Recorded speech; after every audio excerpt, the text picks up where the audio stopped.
All right, as Monty Python would say, and now for something completely different. So, Sinister Carney Carousel here. It's the end of June.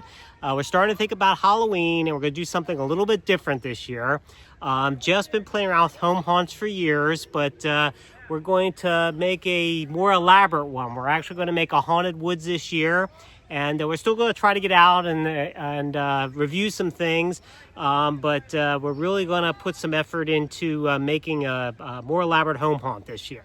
So, Jeff, what do you have cooked up back there? Yeah, so I mean, right, if you look at it now, it doesn't really look like much, but kind of the makings of an old dirt bike trail that we're going to repurpose into the Halloween thing. So, Matt, you've done some home haunts before. I've always wanted to do a home haunt, and just this kind of felt like the year to finally pull the trigger and do it. And so we're going to get our minds together. We've kind of come up with some ideas, and we have some friends in the industry still, so hopefully we'll get some actors and some things going.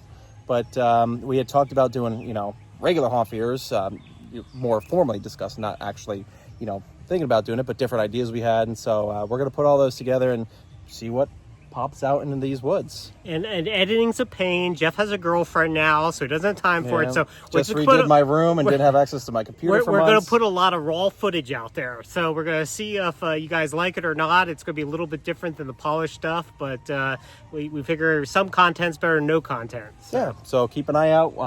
Different scenes we're going to be filming, some of the progress of this. We'll still put out probably some tips and tricks for HHN again this year, and we'll be heading down to HHN again this year. We'll try and get out and do a couple of reviews.